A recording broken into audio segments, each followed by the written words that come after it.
Capers, Chapter 19. The parts, as small as they may have been, held within them some form of intelligence or instinct. They were frightened by ends. Every one of them, without exception, was of the opinion that ends were useless, that they served no purpose in our otherwise perfect society of pieces and creation.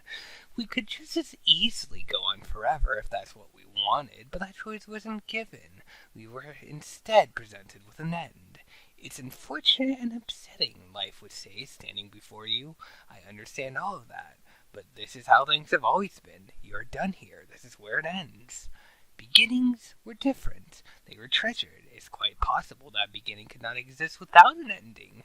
And, if this is true, perhaps complaining wasn't the answer after all. You could not help but feel grief in either case. Those pieces weren't very accepting of this fact. They were not prepared in any sense of the word for this to happen. It wasn't part of their purpose to take a gander at the future, and their future prediction facilities, or whatever else you would call such things, were limited to finding the answer to a single question. Are we, at this moment, passing through the final tunnel? The answer to that question was yes. Care stood up in front of her nearly completed machine, prouder than she had ever been before. While this was a nice moment, the commotion was unsettling. The pieces weren't happy about this at all. "What?" she asked, placing her ear to the happiness engine. "What's wrong?" In a disturbingly large quantity of languages, all in an instant, over 10,000 variations of the end were catapulted into her. She was sent back several feet. "It's about to end," said the rectangular piece, having finished sobbing. "Say goodbye." "What do you mean?" Kara asked, standing back up. The room was polluted with fear, and nobody could hide from it. Feeling immense emptiness at this stage, the rectangle sniffed one last time and continued. "You're never going to make that engine," it began. "You're never going to make anything." "Why not?" she asked. "It's the end, Care. You're over." The room started to shake. Coming up upon this realization, the rectangle ran back into the corner. The remaining pieces, the unsafe ones, cowered in fear, but with nowhere to go. Instead, they participated in one last group hug, causing the happiness engine to glow with warmth. The screaming calmed down. It seemed as if the pieces were finally ready, that they accepted everything that was going to happen. Except for that lonely rectangle. He missed his only opportunity to go out with a bang, and instead spent its last minutes in the corner of a cold, dark room crying.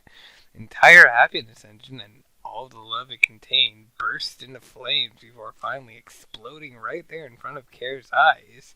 All that time, all of that effort, none of it mattered. It was all gone in a matter of seconds. She wasn't aware that her body was on fire as well, and that the entire room was collapsing. The only picture in her mind was of a heavy circular piece, and what would have happened if it had been retrieved.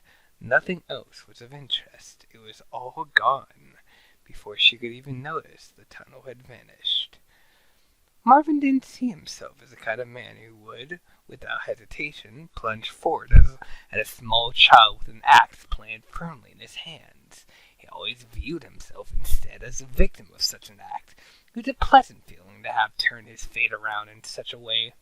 It wasn't exactly his intention to kill at that moment, but he was certainly ready to. Kara had woken up a second earlier. Upon viewing this dangerous weapon, she released a quick shriek of terror and rolled off the bed. Oh boy, Marvin felt a smile emerging and forced it away. He didn't want to appear happy. Oh God. The dolls were waiting for her anxiously. They sat on the other side of the room, holding hands, meditating. Kara collided with several, and all connection was lost. He could swear that these dolls were not frowning a moment ago, and yet suddenly it was clear that they were. Kara didn't understand. It was safe before. It was peaceful before. She had reached the end of the tunnel, only to be greeted by this monstrosity of a fate. It was like birth all over again. The black paint watched in amusement. It knew everything. All the doors and windows were open. Full access was granted to every breeze, every insect, and every lunatic. With no exception, this old man here was essentially invited to the house, and none of this seemed to matter to anybody except for Care and Marvin. As it appeared that lying on the floor wasn't the safest option, Kier stood up and ran for the stairs. As was typical, gaining the incredible ability to make his eyes vibrate through the power of confidence and recreatory murder, followed her down. The stairs screamed in pain and fear. Kier was dealing with several problems at once. The house was cold. She was about to die. Her head was throbbing with pain. She gripped her forehead tightly, but none of that seemed to help in the slightest. This sensation was apparently coming from the very center of her head. Marvin was approaching. He took his time, however, as he was in a state of patience that he had never once experienced. "I have over 100 orange bandages," he said, stomping his feet as he walked down the stairs. Kira's screaming, which began only a few short seconds before taking her last step down the stairs, would not cease. "You're going to be pretty," Marvin continued, picturing himself as he held his axe up high into the air. "I am going to cover you." The world was definitely raining down on everybody, but none of them noticed because their lives were far too perfect. That's what Kara was thinking anyway. It seemed to make enough sense. And unless she was just going insane or something, that felt like a possibility too, maybe. She searched around the house for what would hopefully seem like a good place to die, or live if that was feasible. The back door was much more intriguing than the front, which she had considered earlier. It was almost safer, glowing even. The darkness had taken over every other door, but this one was inviting her. It wanted something that she had. She approached the door quite steadily, but still aware of the situation, or not. Everything seemed to disappear into her head, where the throbbing pain continued to intensify. Opening the door felt marvelous, and an incredible warmth spread throughout her body. "Where are you going?" Marvin asked, watching as Kara took her first couple of steps outside the house. Kara turned around briefly and uttered a single word. "Out!" This came as a slight shock to Marvin, but he got over it in a matter of seconds. "What are you going to do out there?" he asked. Kira's face formed a blank stare. "Nothing," she said. Her head had suddenly calmed down like it had accepted everything. Marvin stomped on the floor and twitched. "Nothing?" he asked. His axe was singing. "Great!" The universe danced around him. It came to him at that moment that this was all just a musical, and we were having a grand time. The planet waited with anticipation. "I'm thrilled to hear the resulting avalanche of your discovery," he continued, "and I'm positive this is a fabulous axe." But he could wait no longer. If this axe was so magnificent, what sort of reward would it deserve? Only as Marvin regained his position in the world did he hold up the axe again. It smiled back. He charged at Care, wasting more of his precious energy on screaming than on anything else. Care waited. When Marvin found himself close enough, he finally decided to act on his wishes. As exciting as this was, it was fairly short-lived. Care took that time to scoot out of his way, intentionally tripping him with her foot. He fell to the ground, but only after his scream came to a sudden halt. Care felt the urge to giggle at this. Marvin cursed at society. It was not his intention to be lying on the cold ground, but indeed this was the fate presented to him. The plan for Care was to run, but a current distraction was the sight of a small human silhouette standing behind a tree. He was carrying an intriguing device. Yes, quite intriguing. Care didn't appear to have anywhere else to run.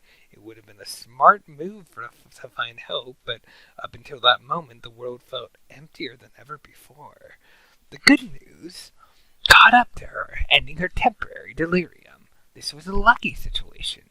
She attempted to retrieve his attention through jumping and waving. It clearly worked, but its only response was to hide. This is not normal. It's not like anybody was being paid to keep her alive.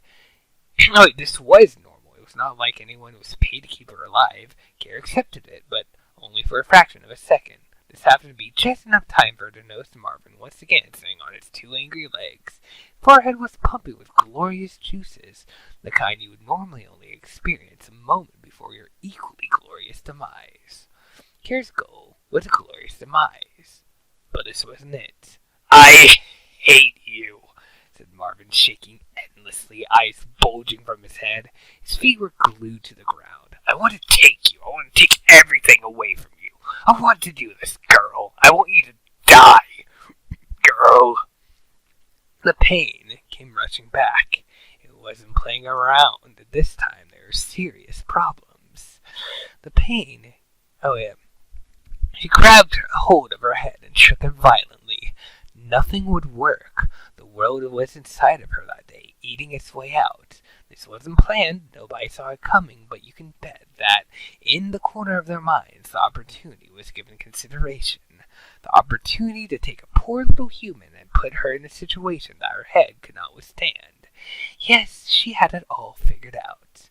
Marvin began to laugh lightly. If I don't kill you, he began, I certainly know what will. This wasn't what Care wanted, but it made perfect sense. She once again caught a view of the figure in the distance, that friendly little device. All he wanted was to exist and to have a reason to exist, and this may have been, at last, a happy ending for him, for his owner too. Quite interesting footage this will turn out to be. Grip tightly, Marvin said, following his own orders. The axe feeling this became very aroused. Care took her fabulous leave. That is to say, she sprang in the opposite direction to seek help from a smiling camera. Her hands did not move, but instead decided all by themselves to grip tightly. The sky above and the grass below, witnesses to this entire scene, had nothing in particular to say about it. Cameras, however, weren't quite as shy. She could hear them well, those furious footsteps. Marvin was unfortunately much quicker than her. The camera and its owner did not move a single inch. They were watching. They were experiencing. This was the world. Curious people. All they wanted was entertainment. All they wanted was a feeling of superiority, a feeling of safety. If Care could experience this herself, perhaps she would take a liking to it. But, at least in this lifetime, she was on the other side.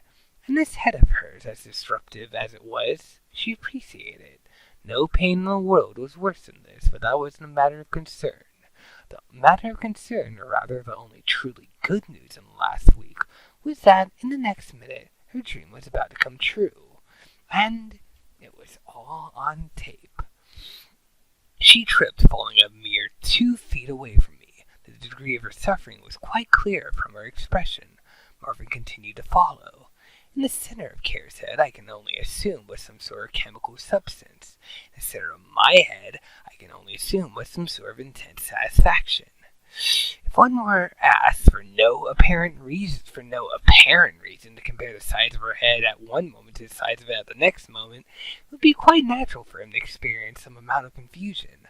Why would there be a difference after all? This confusion, however, would be microscopic in comparison to the absolute bewilderment involved in confirming the size change. In other words, one may laugh at an unusual idea, but the moment proof is presented, this laughing will surely cease, and I, along with Marvin, were done laughing at this point in time. To put all this in simpler terms, Care's head was growing at an unbelievable rate. Marvin stopped, and his axe hit the ground. We didn't talk. We forgot that words existed. We forgot that axes existed. Nobody made a single noise, except for Care. Care was screaming. It was quite natural. Her skin was losing its ability to be part of her body after all. If that sounded like some sort of over-exaggerated statement, it wasn't. That wasn't the shocking part, actually. Marvin didn't have it in him to feel any kind of sympathy at this point, and the whole idea of a head growing to large proportions was familiar enough. However, for this to somehow backfire in some stupid, unnatural way did not occur to him, not even once. For my own safety, I ran a fair distance away, hid myself behind a tree, and pointed my taper in a satisfying direction. By satisfying direction, I of course refer to the direction of that giant bloody head in front of me. It was a happy feeling. Care's veins were in the midst of some kind of terrifying claustrophobia. It would have taken buckets of restraint to keep from remedying this. this. It was unfortunately a useless consideration given the fact that not a single ounce of restraint had existed in any of us that day. Her veins, therefore, could only make the obvious decision, breaking free of their hideous cages and reaching out into the world. This was a shock. This is what Marvin suddenly dreaded. As Kara's veins, infinitely enraged, burst out of her shattering body, Marvin could only stare forward and give in. Half of them planted themselves deep into the earth, in effect anchoring Kara to the ground. The other half swept forward and grabbed Marvin by the feet, causing him to fall over. It was great. The veins were burning up. The anger polluted the air. The fear fled in fear. The camera listened. Marvin screamed. It was wonderful. For a brief moment, I allowed my tongue to escape from my mouth. Delicious. Absolutely delicious. It took a long time to finally accept it, but I was indeed enjoying every second. I pictured a dancing couple, as perfect as they were, and as much as they adored each other. They certainly weren't going to enjoy raising a child. If given one wish, for them it would most definitely be to dance forever, to lose all interruptions, to forget. And we were all winning here. We're all going to dance. Whose side was I on in retrospect? Well, perhaps Hill was not such a bad person after all. Maybe all he wanted was a happy ending. Maybe all he wanted was for everybody to live their own personal dream. As long as I continue to assemble this, and Hill will always be a good person in my mind.